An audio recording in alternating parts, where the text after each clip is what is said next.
ಪರಿಷತ್ ಟಿಕೆಟ್ಗಾಗಿ ಕಾಂಗ್ರೆಸ್ನಲ್ಲಿ ಆಕಾಂಕ್ಷಿಗಳ ಪೈಪೋಟಿ ಜೋರಾಗಿದೆ. ಬೆಂಬಲಿಗರ ಜೊತೆ ಸಿಎಂ ಭೇಟಿಗೆ ಆಕಾಂಕ್ಷಿಗಳು ಆಗಮಿಸಿದ್ದಾರೆ. ಕಾಂಗ್ರೆಸ್ನ 7 ಸ್ಥಾನಗಳಿಗೆ 60ಕ್ಕೂ ಹೆಚ್ಚು ಆಕಾಂಕ್ಷಿಗಳಿದ್ದಾರೆ. ಪಟ್ಟಿ ದೊಡ್ಡದಿದೆ. ಬಳ್ಳಾರಿ ಮತ್ತು ಬಾದಾಮಿಯಿಂದ ಕಾರ್ಯಕರ್ತರು ಬಂದಿದ್ದಾರೆ. ತಮ್ಮ ನಾಯಕರಿಗೆ ಟಿಕೆಟ್ ಕೊಡಬೇಕು ಅಂತ ಒತ್ತಾಯಿಸ್ತಾ ಇದ್ದಾರೆ. ಬಳ್ಳಾರಿಯ ಕಲ್ಲಕಂಬ ಪಂಪಾಪತಿಗೆ ಟಿಕೆಟ್ ಕೊಡುವಂತೆ ಒತ್ತಾಯ. ಕುಮಾರಕೃಪಾ ಗೆಸ್ಟ್ ಹೌಸ್ ಬಳಿ ಕೈ ಕಾರ್ಯಕರ್ತರ ಜಮಾವಣೆಯಾಗಿದೆ. PR ರಮೇಶ್ ಬೆಂಬಲಿಗರಿಂದಲೂ ಕೂಡ ಸಿಎಂ ನಿವಾಸಕ್ಕೆ ಭೇಟಿ. ಹೀಗೆ ಆಕಾಂಕ್ಷಿಗಳ ಬೆಂಬಲಿಗರು ಸಿಎಂ ಭೇಟಿ ಮಾಡಿ ಒತ್ತಾಯ ಮಾಡ್ತಾ ಇದ್ದಾರೆ, ಒತ್ತಡ ಹೇರ್ತಾ ಇದ್ದಾರೆ. ಕಾಂಗ್ರೆಸ್ನ 7 ಸ್ಥಾನಗಳಿಗೆ ಆಕಾಂಕ್ಷಿಗಳ ಪಟ್ಟಿ ಇರುವುದು 60ಕ್ಕೂ ಹೆಚ್ಚು.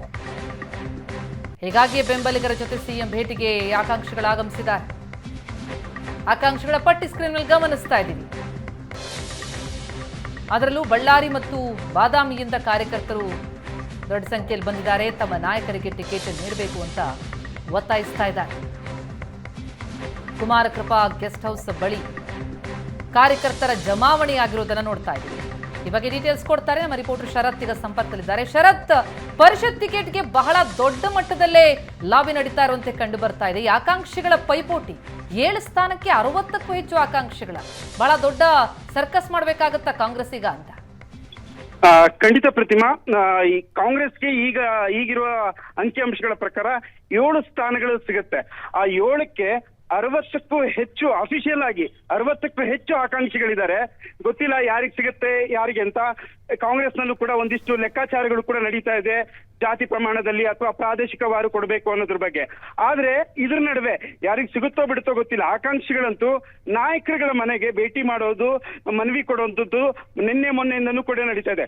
ಒಂದ್ ಕಡೆ KPCC ಅಧ್ಯಕ್ಷ DK ಶಿವಕುಮಾರ್ನ ಭೇಟಿ ಮಾಡಿ ಮನವಿ ಕೊಡ್ತಾ ಇದ್ರೆ, ಇನ್ನೊಂದ್ ಕಡೆ ಮುಖ್ಯಮಂತ್ರಿ ಸಿದ್ದರಾಮಯ್ಯನವರನ್ನು ಕೂಡ ಭೇಟಿ ಮಾಡಿ ಮನವಿಯನ್ನು ಕೊಡ್ತಾ ಇದ್ದಾರೆ. ಅವರವರ ಊರುಗಳಿಂದ ಸುಮಾರು 100ಕ್ಕೂ ಹೆಚ್ಚು ಜನ ಕಾರ್ಯಕರ್ತರ ಕರ್ಕೊಂಡ್ಬಂದು ಮುಖ್ಯಮಂತ್ರಿಗಳಿಗೆ ಮನವಿ ಮಾಡುವಂತ ಕೆಲಸ ನಡೀತಾ ಇದೆ.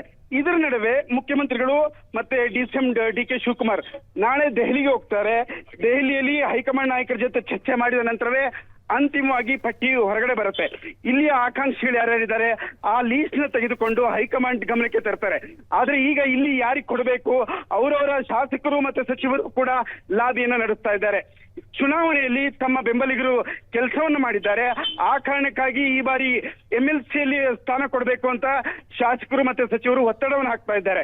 ಸೊ ಈಗ ಬೆಳಗ್ಗೆಯಿಂದಲೂ ಕೂಡ ಮುಖ್ಯಮಂತ್ರಿ ಸಿದ್ದರಾಮಯ್ಯನವರ ಮನೆ ಮುಂದೆ ಬೇರೆ ಬೇರೆ ಬಳ್ಳಾರಿ ಇರ್ಬೋದು, ಬಾದಾಮಿ ಹಿಂದೆ ಸಿದ್ದರಾಮಯ್ಯನವರು ಸ್ಪರ್ಧೆ ಮಾಡಿದ್ರು, ಅಲ್ಲಿಂದನೂ ಇರ್ಬೋದು, 100 ಸಂಖ್ಯೆಯಲ್ಲಿ ಬಂದು ಮುಖ್ಯಮಂತ್ರಿಗಳನ್ನ ಭೇಟಿ ಮಾಡಿ ಮನವಿಯನ್ನ ಕೊಡ್ತಾ ಇದ್ದಾರೆ ತಮ್ಮ ಬೆಂಬಲಿಗರನ್ನ ಕೊಡಬೇಕು ಅಂತ. ಅಂತಿಮವಾಗಿ ಹೈಕಮಾಂಡ್ ಯಾರನ್ನ ಪರಿಗಣಿಸುತ್ತೆ, ಯಾವ ಪ್ರಾದೇಶಿಕ ಅಥವಾ ಜಾತಿ ಲೆಕ್ಕಾಚಾರ ಹಾಕಿ ಕೊಡುತ್ತೆ ಅನ್ನೋದು ಸದ್ಯಕ್ಕಿರುವಂತ ಕುತೂಹಲ.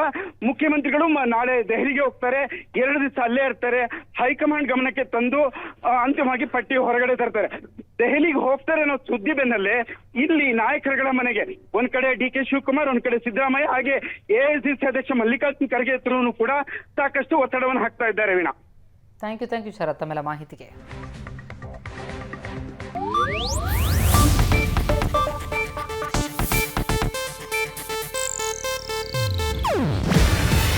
ಇದು ಏಷ್ಯಾನೆಟ್ ನ್ಯೂಸ್ ನೆಟ್ವರ್ಕ್ ಪ್ರಸ್ತುತಿ. ನೀವು ನೋಡ್ತಿದ್ದೀರಾ ಏಷ್ಯಾನೆಟ್ ಸುವರ್ಣ ನ್ಯೂಸ್.